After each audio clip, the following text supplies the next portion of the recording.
Hello. This lecture will cover pages 244A through 244B of my lecture notes. Please print those pages out and have them in front of you as I present this lecture 8C1 on open collector applications. This video here, I'm going to get into some applications here on open collector circuits. In your textbook, you'll find this particular page here where it's showing you an open collector output can be used to drive an LED or a solenoid or a motor, a coil. There's two different applications here, and I'm going to go over them quickly. I'm going to start out on page 144A, and I want you to take a look. We're going to have a flip-flop here, and we're going to discuss those in the next chapter, but basically it has a Q output is what you call it. And that Q output is going to produce a 0 or a 1. It's binary logic here. This is a high active signal, so a 1 here should be turning something on. This is a inverter, but it's a special type of inverter. It's an open collector inverter that just inverts the signal. So if this is a high active signature, a 1 here will produce a 0 here, and a 0 should turn this on. Let me start by talking about the 7406. The 7406 is a hex inverter package just like the 7404 that we've used up to date. The only difference is the 7404 is a standard package. It has an active pull-up on the output. It has those totem pole devices that pull the output high, but the 7406 is an open collector. I want you to notice this transistor isn't actually outside the package. It's in the package, but I drew it in there just so you can understand that basically this signal can go low. When this goes to a 1, this can go low by saturating this transistor and making that a short, which pulls it down. This upper resistor here and this transistor and this diode come down and meet at this point. That is not there in these open collector circuits. We talked about that in the last lecture. So the only way you're going to make this line go high, you're not going to pull it up through these active components here. You're going to have to pull it up externally with the external loads or with external resistances.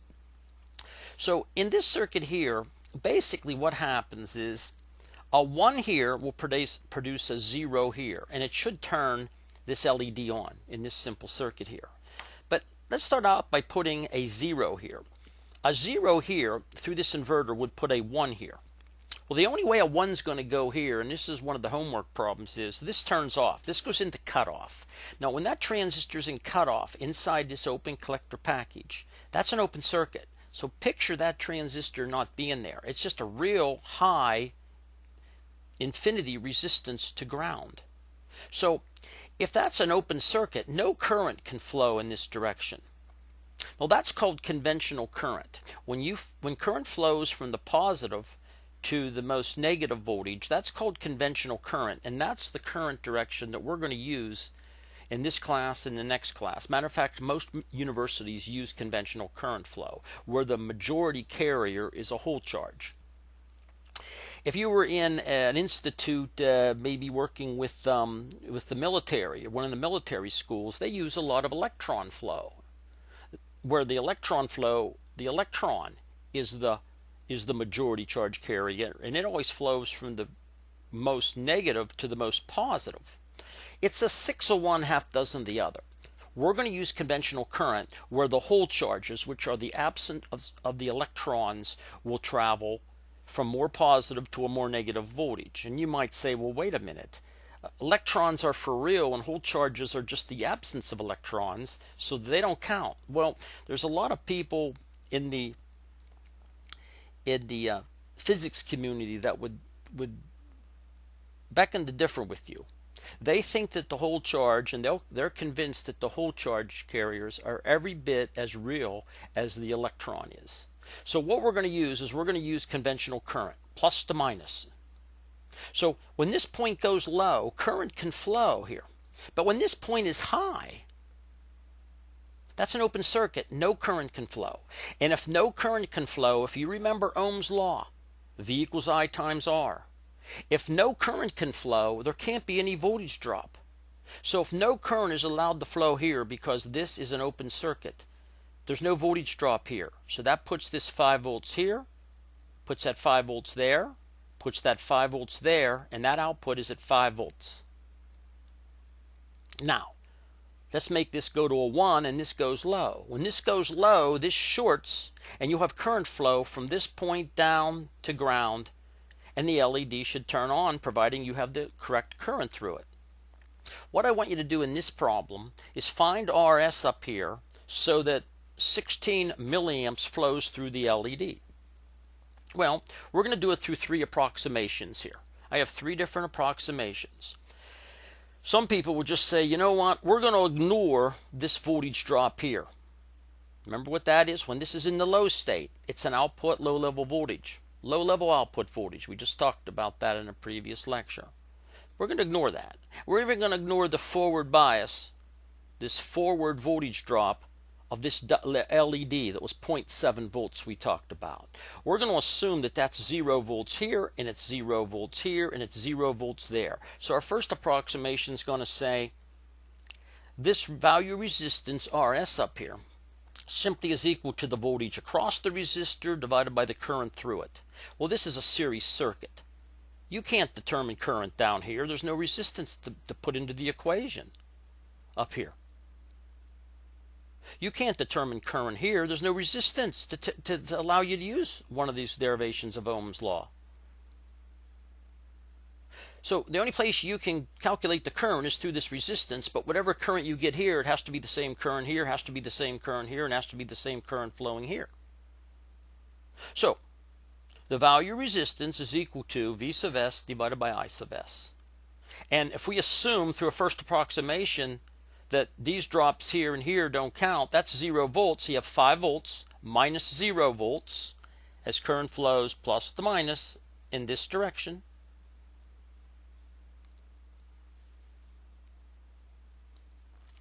Divided by 16 milliamps, which is the current you need. So you have VCC minus 0, that's 5 volts minus 0 divided by RS. And if you put that in, you get 313 ohms for that resistance. A second approximation here is going to do it a little bit differently. We're going to take into consideration this voltage drop because it's somewhat significant. It's 0.7 volts. This is less significant. So we're going to neglect that in the second approximation. We're just going to use that. So same equation down here. R sub S is equal to V sub S divided by I sub S, which is equal to the voltage at this point minus the voltage at this point. Well, the voltage at this point is VCC, and you subtract the voltage at this point. We're neglecting this, so there's ground there. We're at 0 here, we're at 0 here, and we're up 0.7. So that voltage is 0.7. V sub F is 0.7. You plug that in your second approximation calculation, which is a little better calculation, is 269 ohms. Now that's a precision resistor, and the closest you're going to get to a nominal resistance is 270, so an engineer would just pick 270. Down here, unless you spend a lot of money, you're not going to get a 213. You're not going to get a 313 ohm resistor. You're going to get a 330. But they'll probably be close enough. Matter of fact, they would be. The third approximation is what you use in a baccalaureate program. This is the approximations you use. R sub S is still equal to V sub S divided by I sub S, but the calculation for the voltage drop across this takes into account low level output voltage max, because you know there's a voltage drop across this. It's the low level output voltage we talked about.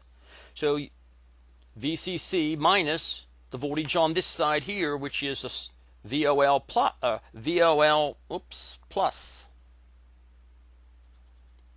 It's VOL plus. VOL max plus V forward bias of the LED. There's 0.4. You look it up in the specs. There's your V sub F that I already gave you, 0.7 volts for a silicon diode. So even in LED, you can use the 0.7. You figure it out, it's 3.9 divided by 16 times 10 to the minus 3, 16 mils. You end up with a very accurate 244 ohm resistor. If you make this 244 ohms, you'll get the 16 milliamps flowing through that LED, and you'll get the brightness you need. If you use this resistance or you use this resistance, you're still going to see that. You probably won't tell any difference unless you have another LED right beside it and there's 16 mils flowing through it. Because if you use any of these larger resistance values, you're going to get less than 16 milliamps flowing through that LED. The next thing I want to look at is on page 144B, different application. We're going to use a 74HC06. This is a high-speed CMOS 06 device. And you still bias it up for VCC, a plus 5 volts, and it's a hex inverter, and you take pin 7 to ground, just like you did in all your other ICs. But if you look at the specifications on this particular device, the 74HC06, or the 06 package, is hex inverting buffers, well, you know they're inverters, with high voltage open collector outputs. High voltage.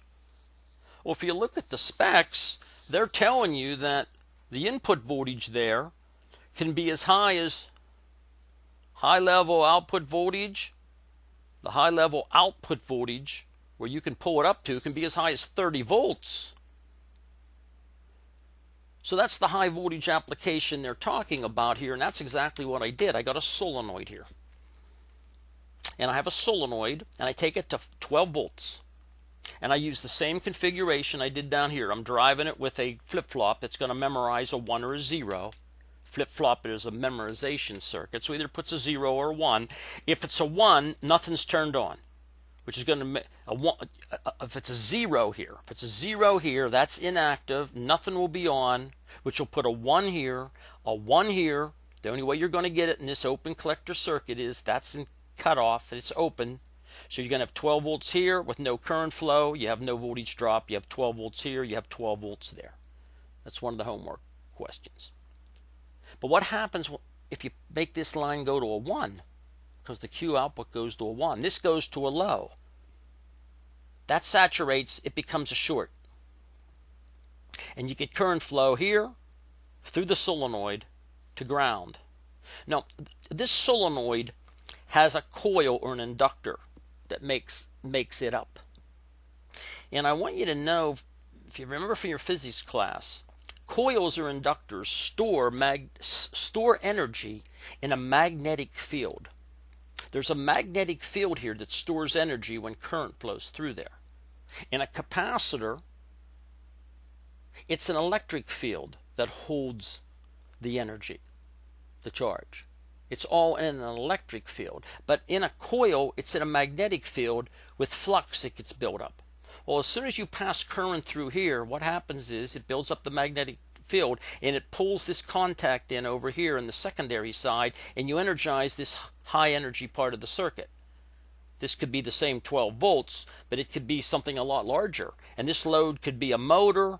It could motor on a window. It could be any type of device that you want to turn on. We're simulating it as RL right here.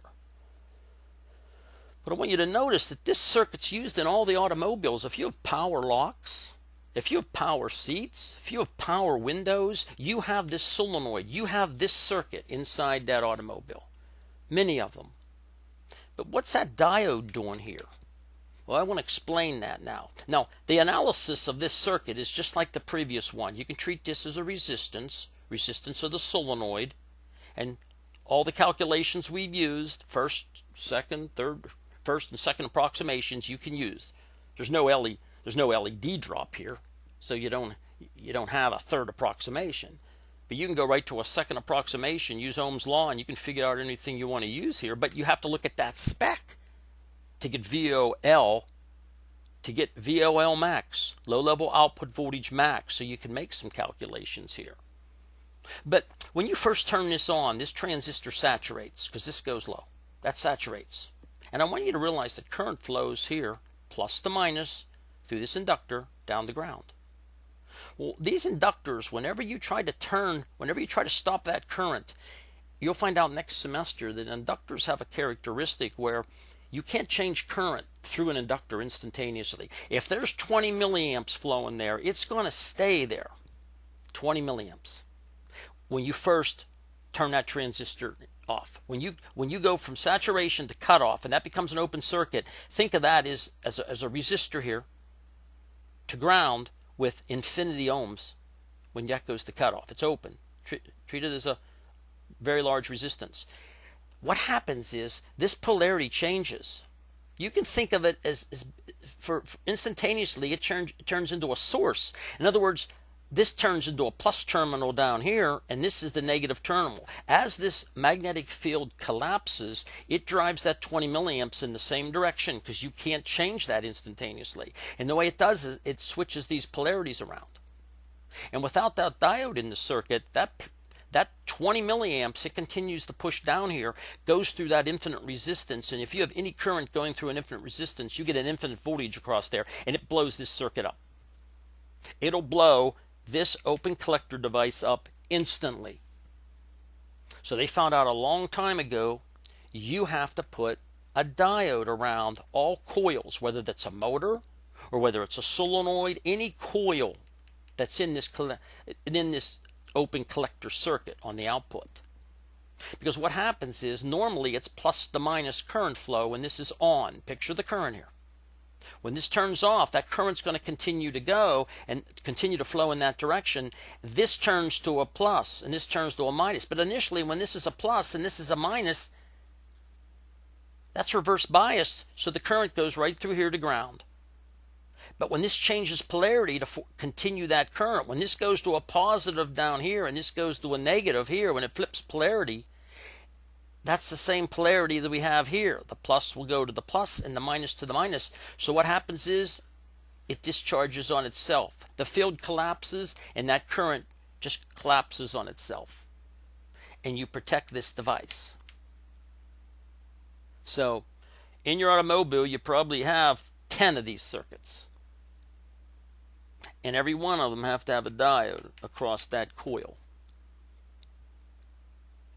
So I want you to understand how that works. Matter of fact, if you take a look at the previous circuit, that's a 7406 standard TTL. I mean, you're only going to sink 16 milliamps there. But when you go to some engineers like these 74 HC06s, these open collector circuits, because they not only have a lot higher voltage on the output, up to 30 volts, you can get, if you look at the specs, you can get 40 milliamps down through here. You can sink 40 milliamps. The most you're going to sink over here with the 7406, 16 milliamps. We talked about that before. I have to look at the specs. It could be a little bit higher than that. It could be 25. I think it is 25 milliamps for the 7406 open collector. But you're not going to get 40 milliamps. If you need 40 milliamps to drive something up here in the output, like this particular device here, you're going to have to go to the high-speed CMOS 06, the 74HC06. You know, that's called an inductive kick, by the way. And this used to be used a lot years ago. The coils in the car would generate inductive kicks to generate that spark across the spark plug. Now they do it with solid-state ignitions. But the lawnmowers, the spark plug that sticks out the front, they do the same thing there now in lawnmowers. The lawnmowers have coils inside them, and basically what you're doing when you're yanking on that cord, you're generating an inductive kick that's going to spark across the spark plug. It's going to generate a very high voltage across the spark plug. And all they do is pass current through a coil and then try to open the circuit. So you try to open that circuit with that gap on the spark plug, you get that arc across there. It's called an inductive kick, and you'll hear more about inductive kicks later on in the next class. And that concludes this lecture on open collector applications.